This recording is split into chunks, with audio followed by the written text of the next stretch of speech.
আমি যাচ্ছি নরসিংদী টু ঢাকা উপকূল এক্সপ্রেস হয়ে। আর আজকের এই যাত্রার পুরো অভিজ্ঞতা আমি আপনার সাথে শেয়ার করব।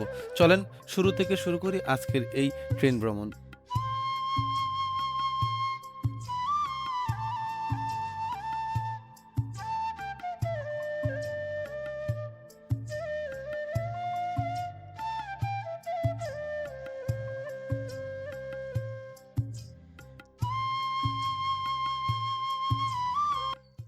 হ্যালো এভরিওয়ান, আসসালামু আলাইকুম। আশা করি সকলে ভালো আছেন। Welcome to new blog. আমি যেহেতু ঢাকা থেকে নরসিংদী এসেছি, সো এখন উপকূল এক্সপ্রেসের নরসিংদী থেকে ঢাকা যাব। সো চলুন আজকের এই নরসিংদী থেকে ঢাকা যাওয়ার পথে এই সুন্দর জার্নি আমি আপনার সাথে শেয়ার করি এবং আপনি বসে বসে উপভোগ করুন।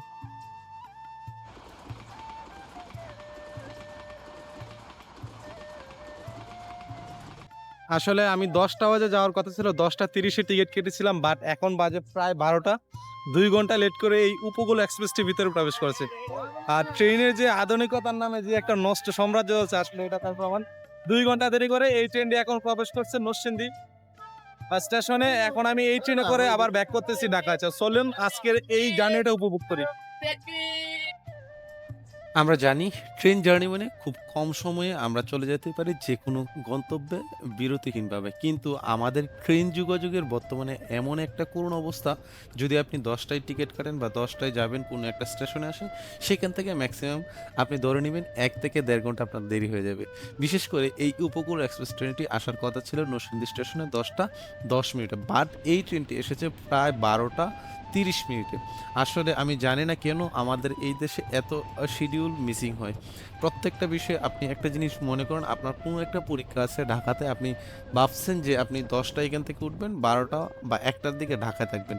আপনারা জানেন নরসিংদী থেকে ঢাকা যেতে সর্বোচ্চ ১ ঘন্টা ২০ মিনিট সময় লাগে। বাট যদি শিডিউল বিপর্যয় হয় তাহলে কিভাবে আপনি যাবেন? একটা বার খালি চিন্তা করেন।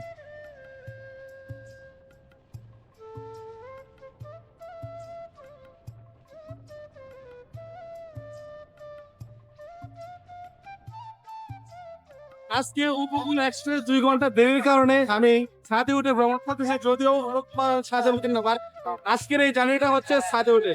সবচেয়ে বড় বিষয় দিকে তো আজকে প্যাসেঞ্জারের প্রচুর চাপ। ভিতরে প্রবেশ করার অনেকটাই চেষ্টা করেছিলাম, বাট প্রবেশ করতে পারি না। আমি কিন্তু প্রথমে বলছিলাম যে বিনা টাকায় ভ্রমণ করবো, যে কারণে আমি তো টিকিট কেটে নাই। সো প্রচুর নর্মালি অনেক ফ্রেশার যাত্রী, বাট আজকে তাছাড়া টিকিটও কাটতে পারি না, যে কারণে আজকের জার্নিটা হচ্ছে ছাদে। আমার সাথে অনেক ভাই বোনেরা আছে। আজকের এই জায়গাটা কিন্তু ডিফারেন্ট হচ্ছে, কারণ হলো কি, ছাদে সচরাচর আমার ভ্রমণ করা হয় না, আজকে প্রথমবারের মতো এক্সপিরিয়েন্স দিচ্ছি এবং আপনাদের শেয়ার করছি বাস্তবিক চিত্র।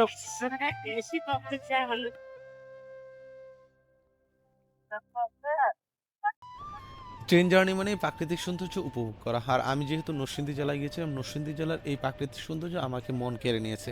নরসিংদী জেলায় কিন্তু কলার জন্য বিখ্যাত এবং লটকন। তবে গিয়েছিলাম, কলা খেয়েছি, বাট ভিডিও ধারণ করতে পারিনি, সব কিছু ভিডিও ধারণ করা সম্ভব হয় না। এই প্রাকৃতিক সৌন্দর্য উপভোগ করতে করতে আমি সামনের দিকে এগিয়ে যাচ্ছি আমার নিজ গন্তব্যে।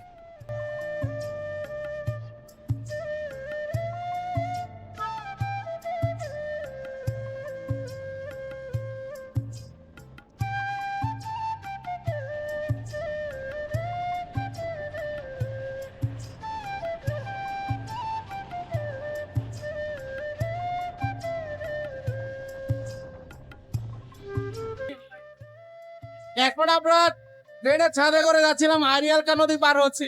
আসলে ট্রেনের উপর থেকে এই ছাদে এই নদীর ভিউটা কিন্তু সম্পূর্ণ ডিফারেন্ট।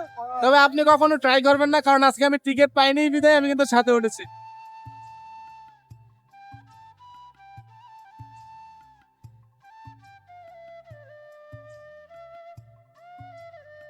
সবথেকে একটা জিনিস ভালো লাগে, অন্য একটা ট্রেন যখন পার আওয়ার ৭০ কিলোমিটার গতিতে আপনার পাশ দিয়ে ক্রস করে চলে যাবে, তখন এই দৃশ্যটা খুবই ভালো লাগে।